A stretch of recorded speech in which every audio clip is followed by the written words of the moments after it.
Bom dia, boa tarde ou boa noite para você que está ouvindo isso aqui. O meu nome é Bruno. Esse aqui é o projeto MP Quarto, onde nós vamos falar sobre o universo do audiovisual, produções audiovisuais, cinema, séries, enfim. Hoje, como primeiro episódio, a gente vai falar de Evil Dead, ou como veio para o Brasil, Uma Noite Alucinante. É um filme escrito e dirigido pelo Sam Raimi, onde o que acontece nele?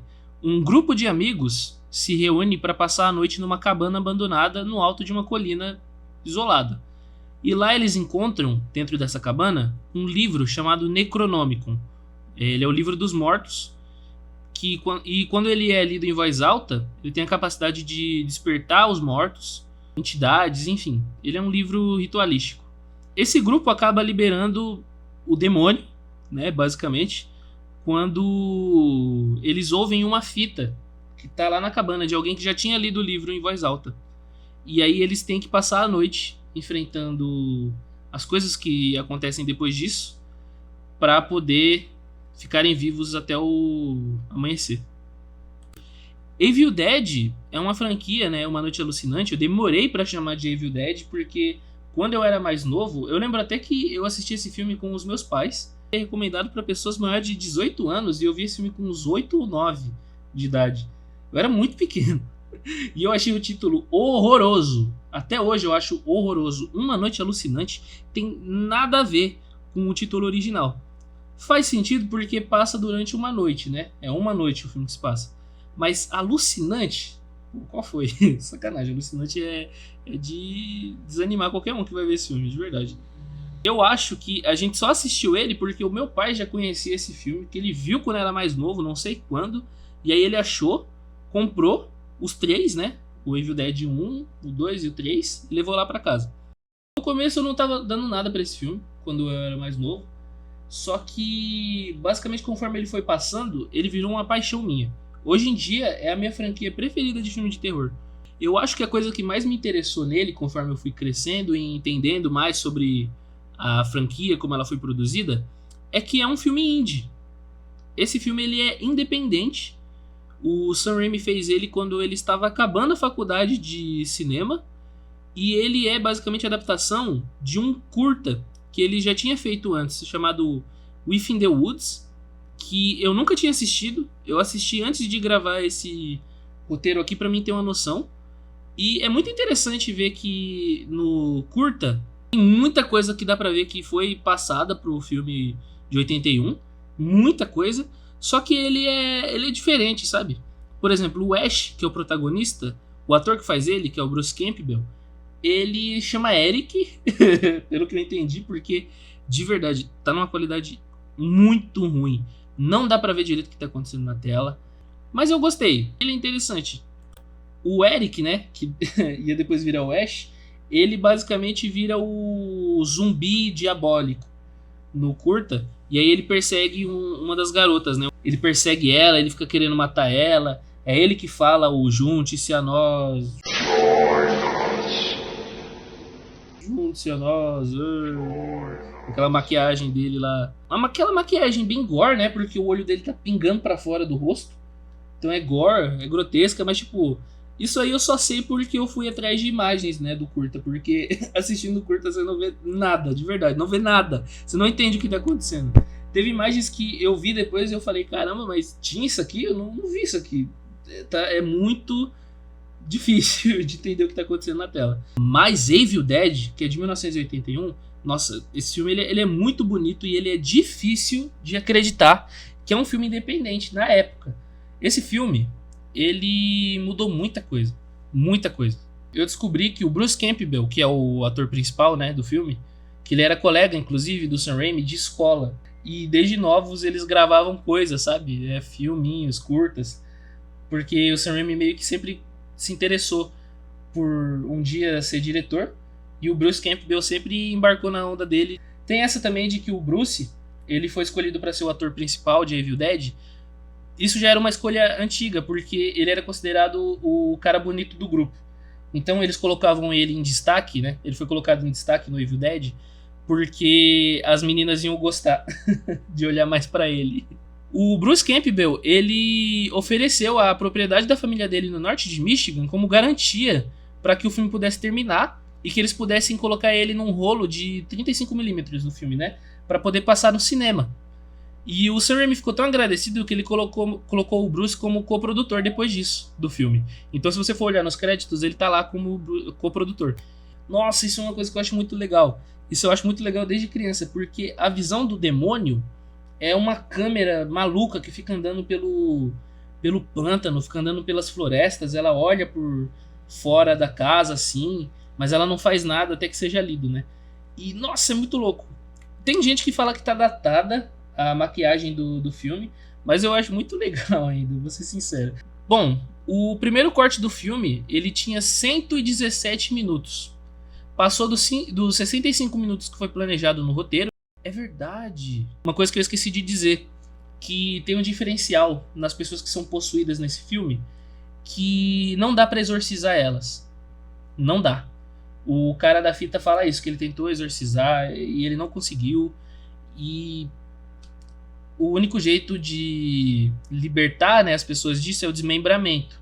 Então essa é uma desculpa que o filme tem pra usar bastante dessas coisas do efeito prático e viajar muito.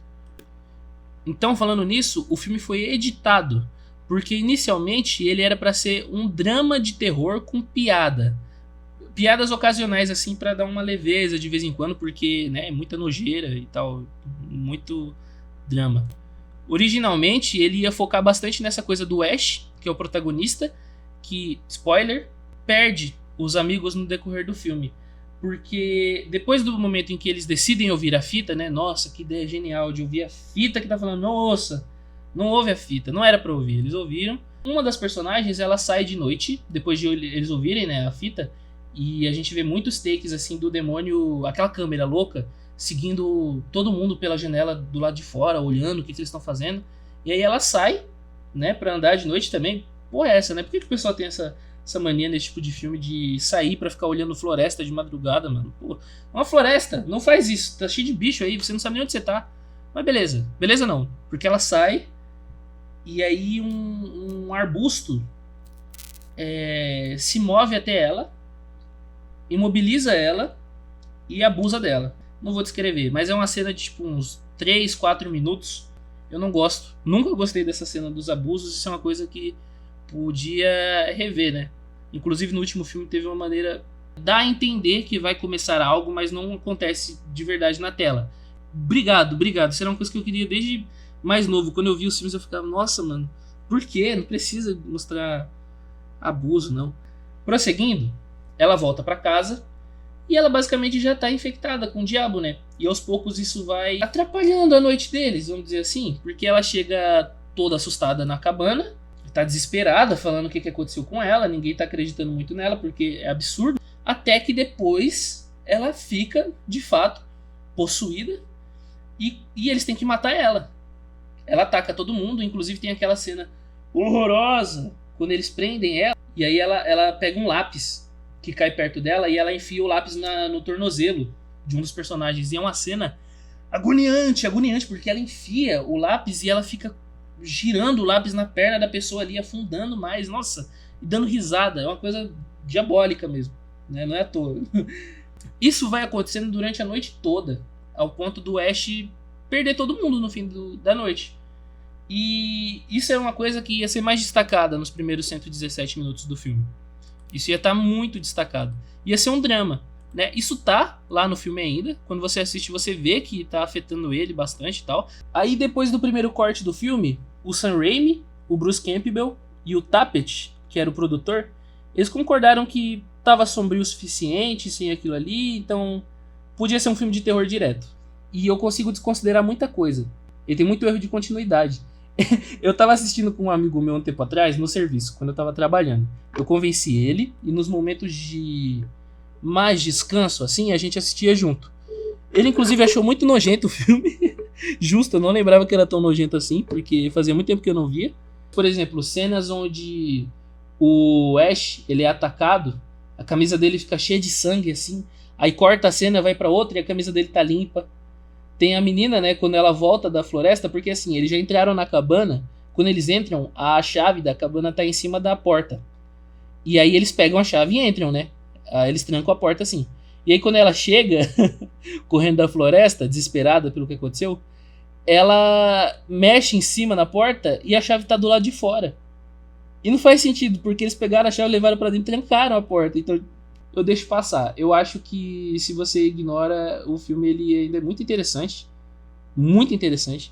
Quando você olha pra ele, de novo repetindo, você vê ele pra um filme independente, um filme indie dos anos 80, e você para pra pensar que, poxa, esse filme é indie. Ele é feito por estudantes de cinema, por voluntários, amigos do diretor. Esse filme aqui é incrível.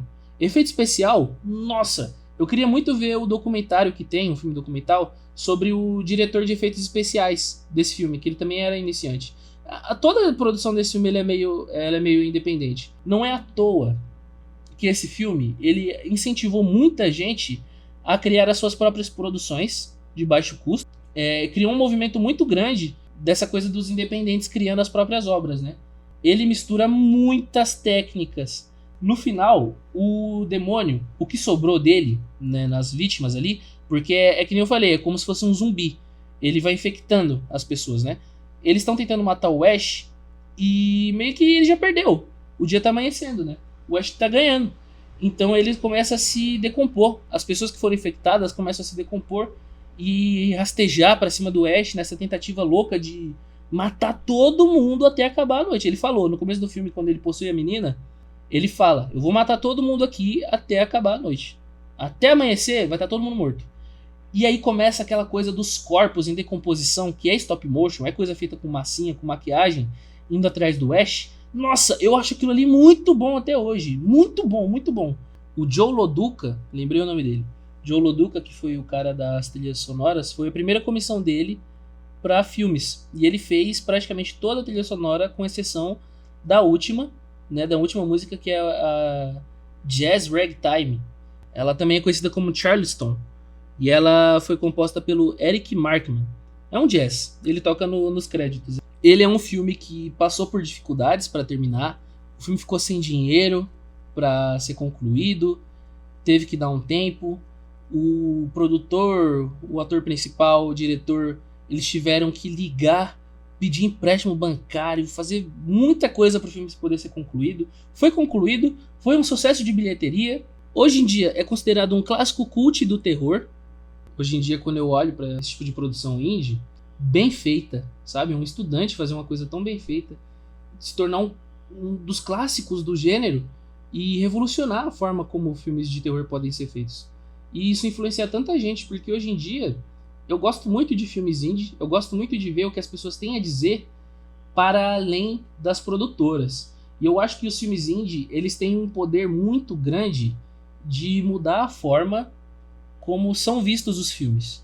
Porque nessa de usar técnicas distintas para contar uma história, para performar uma coisa durante uma produção, é um poder assim que muitas vezes as pessoas, quando têm muito dinheiro, não notam, sabe? E o cinema ele veio do indie, o cinema ele veio dessa coisa de pessoas querendo experimentar coisas, sabe?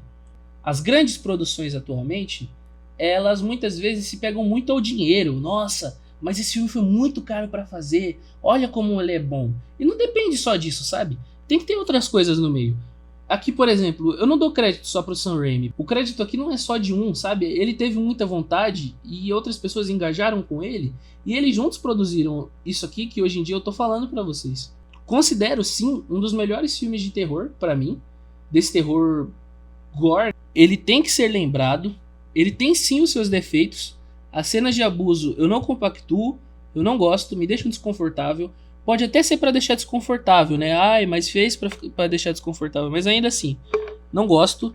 Eu acho que o último filme fez muito bem isso de dar a entender. Pô, eu já vi no primeiro filme isso. Você não precisa ficar repetindo pra mim toda vez.